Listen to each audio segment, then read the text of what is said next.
Assalamualaikum warahmatullahi wabarakatuh. Dalam edisi kali ini kita akan membahas tentang bagaimana Ramadan itu dapat membantu kita manusia untuk menjalankan fungsi dan misi sebagai abid, khalifah, dan penebar rahmah. Kita sudah mulai menjalani ibadah Ramadan 2-3 hari ini sudah kita lalui. Apakah semua rangkaian ibadah dalam bulan suci ini masih menjadi sekedar rutinitas ibadah? Atau kita sudah mulai merasakan pengaruhnya pada perubahan karakter dan kualitas diri? Kalaupun pengaruhnya mulai terasa, bagaimana agar pengaruh tersebut dapat terus dipertahankan dan diperkuat untuk membantu kita dalam menjalankan misi sebagai manusia? Dengan merujuk pada Al-Quran surah Az-Zariyat ayat 56, Al-Baqarah ayat 30-32, dan Al-Anbiya ayat 107, misi manusia di dunia dapat diringkas dalam 3 bentuk. Pertama, untuk beribadah. Kedua, untuk menjadi khalifah. Dan yang ketiga, menjadi rahmah. Surat Az-Zariyat ayat 56 merekam titah Allah bahwa tujuan penciptaan jin dan manusia adalah untuk beribadah kepadanya. Ibadah mencakup aktivitas yang bersifat ritual dan yang non-ritual. Yang tadi ayatnya adalah wa ma khalaqtul jinna wal insa illa liya'budun, untuk beribadah kepadaku. Nah, ibadah ini dalam definisi Ibnu Taimiyah, Syekhul Islam Ibnu Taimiyah, adalah sebuah nama yang mencakup setiap aktivitas yang disukai dan diridhoi oleh Allah Subhanahu wa taala. Baik perkataan maupun perbuatan. Baik yang tampak maupun yang tak tampak, atau zahir maupun batin. Intinya, ibadah memberi ruang bagi manusia untuk merasakan kedekatan dan kehadiran ilahi di dalam dirinya. Melalui ibadah, baik yang bersifat ritual maupun yang bukan, seorang muslim dapat menginternalisasi kedekatan dengan yang ilahi secara lebih intensif. Hasil dari internalisasi kedekatan yang transendental, yang ilahiyah semacam itu akan memberikan manfaat dan kenikmatan yang eksklusif. Artinya, yang dapat memahami dan merasakan manfaat kenikmatan ibadah hanyalah kaum muslimin. Kaum yang menganut agama lain tidak mampu merasakan dan menikmatinya. Dalam konteks Ramadan misalnya, hadis yang diriwayatkan oleh Bukhari dan Muslim memberikan gambaran tentang bagaimana kebahagiaan seorang Muslim ketika dia berpuasa.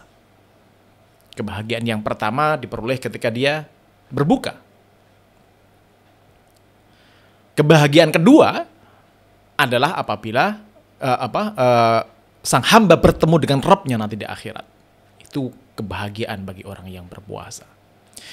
Dua macam kebahagiaan tersebut hanya dapat dirasakan oleh kaum muslimin yang menjalankan ibadah puasa. Demikian pula ibadah-ibadah Ramadan lainnya, i'tikaf, tarawih, qiyamul lail, zakatul fitrah, hingga keutamaan malam Lailatul Qadar. Kalau ibadah hanya menghasilkan manfaat, nikmat, dan kebahagiaan yang bersifat eksklusif, bagaimana caranya agar buah dari ibadah itu juga dapat dipahami dan dirasakan oleh orang-orang yang bukan Islam? Dengan kata lain, bagaimana agar kedekatan dengan yang ilahi itu dapat menghasilkan manfaat, nikmat, dan kebahagiaan yang inklusif yang bisa dirasakan oleh seluruh umat manusia, terlepas dari apapun latar belakang keagamaan atau etnisnya. Surah Al-Baqarah ayat 30-32 menggambarkan tentang misi manusia menjadi khalifah di muka bumi. Wa idz qala rabbuka lil malaikah inni ja'ilun fil ardi khalifah. Allah menjadikan khalifah di muka bumi ini. Untuk menjalankan fungsi dan misi kekhalifahannya, Allah memberi ilmu kepada manusia. Wa 'allama Adam al-asma'a kullaha. Allah memberikan ilmu kepada Adam, manusia, tidak kepada para malaikat pun tidak mendapatkan ilmu itu. Dengan ilmu, manusia sebagai khalifah yang ditugasi untuk menjaga dan memajukan kehidupan di bumi harus mampu memeras dan merumuskan nilai-nilai objektif yang diperolehnya dari ibadah. Maknanya, harus ada objektifikasi. Kesadaran ilahiyah yang diperoleh melalui ibadah harus ditransformasi menjadi nilai karya, kerja, yang produk dan manfaatnya bisa dipahami, dinilai, dan dirasakan oleh umat manusia. Bukan hanya muslim saja. Di bulan Ramadan ini misalnya, puasa menghasilkan rasa empati dan sikap jujur. Zakat menumbuhkan kepedulian sosial. Lailatul Qadar menghantarkan pada perubahan diri yang manfaat positifnya bertahan lama, lebih dari 1000 bulan.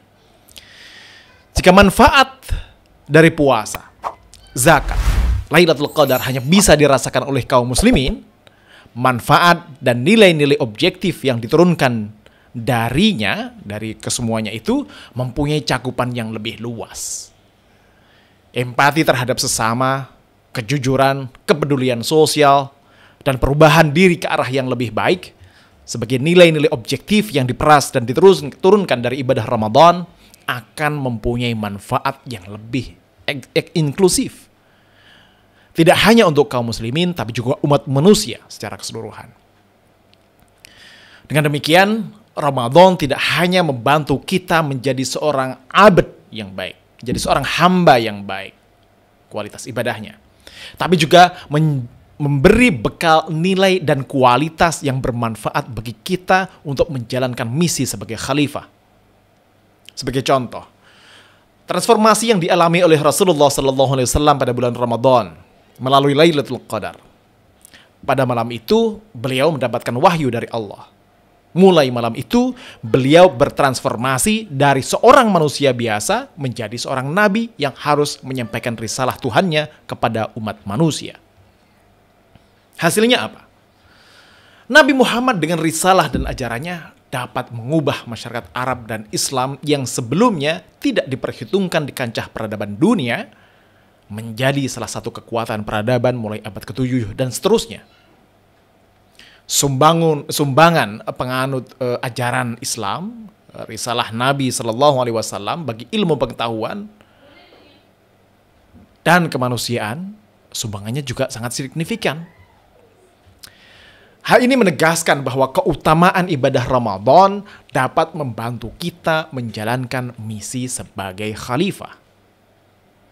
Setelah mengalami proses objektifikasi, nikmat, manfaat, dan keutamaan bulan Ramadan tidak hanya dapat dipahami dan dirasakan oleh muslim, tapi juga non-muslim, umat manusia secara keseluruhan. Jika internalisasi ibadah menghasilkan manfaat untuk muslim, objektifikasi kesadaran ilahiyah yang dihasilkan dari ibadah menghasilkan manfaat untuk muslim, untuk non-muslim, untuk seluruh umat manusia, dan mungkin saja untuk diperluas lagi cakupannya ke seluruh alam raya. Bagaimana mungkin? Mungkin saja. Sebab tugas manusia selain menjadi seorang abd dan khalifah adalah menjadi juga penebar rahmah bagi semesta. Surah Al-Anbiya ayat 107 merekam pemberian mandat Allah kepada Rasulullah, yang artinya juga kepada seluruh umat Islam ini untuk menjadi penebar rahmah bagi seluruh semesta.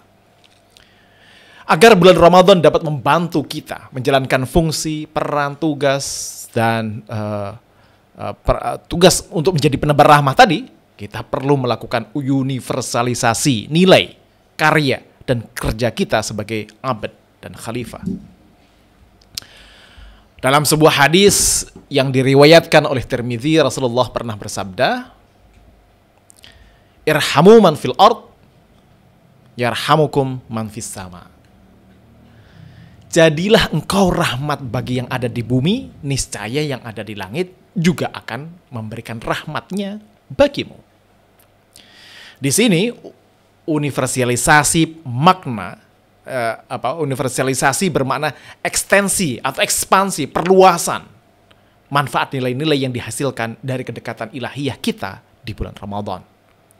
Manfaatnya diharapkan dapat membawa manfaat tidak hanya untuk muslim dan kaum beragama, tapi juga untuk seluruh umat manusia dan makhluk yang ada di muka bumi ini. Maka dalam konteks ini, yang dibawa dan ditunjukkan dari bulan Ramadan kepada khalayak bukanlah seberapa lama puasa kita.